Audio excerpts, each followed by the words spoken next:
Grabing stress ang inabot ni Coach Tim Cone sa huling laban ng Gilas Pilipinas. Sumakit ang ulo, nagalit kay Malonzo Anyare sa ating national team. So final game ng Gilas Pilipinas sa Doha International kalaban naman ng Egypt national team. Simula pa lang pinatili na agad ni Papa Dwight Ramos ang Filipino crowd sa Qatar sa kanyang first basket.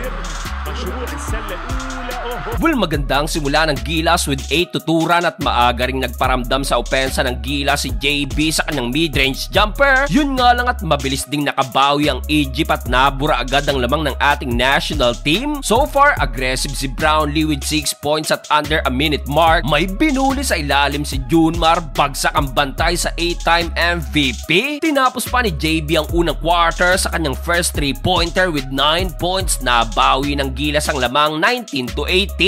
Second quarter, agad na napatawag ng timeout si Coach Tim Cone at nagalit kay Jamie Malonzo nang di magustuhan ng depensa na nagresulta sa libreng 3-pointer ng Egypt. Mula under 6 minutes na nang maitala ng Gilas ang kanilang unang basket this quarter mula sa corner 3-pointer ni Carl Tamayo. Pero matapos siya, napakuna naman ang score ng Gilas na nagresulta na naman sa another run ng Egypt. Kaya dito sumakit na ang ulo ni Coach Tim Cone na stress sa second quarter. Nakakanapan ng back-to-back 3-pointer itong big man ng kalaban na nag-angat pa sa double-digit lead. Frustrated malala si Coach Tim Cone, 39-28. Start of the third quarter nang mapabuhat muli si Brownlee sa opensa ng ating national team. Kay JB galing ang first 6 points ng Gilas this quarter. Under 5 minutes, Curry Thompson finally naitala na rin ang first field goal with his corner 3-pointer. Nasundan pa yan ng layup kaso nanatiling in control pa rin ng Egypt at laging may sagot sa opensa ng ating national team. Swerte pa ng kalaban dahil daming bad calls ng referee. Natapos ang third period, abante pa rin ng 12 points ang Egypt, 45-57. Fourth and final quarter, tila na walang defensive mentality ng Gilas at still denominate pa rin ng Egypt ang laban. Walang magawa si Coach Tim Cone kundi ma-frustrate na lang sa laban na to. Under 6 minutes, umabot pang tambak ng Gilas sa 19 points at nabasag na lang yan sa corner 3-pointer ni Kevin Kiambao. Pero wala ring nangyari matapos siya at patuloy pa na nabaon sa 20 plus points ang tambak. Hindi na rin binalik pa ni Coach Tim ang starters at sa uli, another embarrassing loss para sa ating national team na magkukumpit pa sa FIBA Asia Cup qualifiers.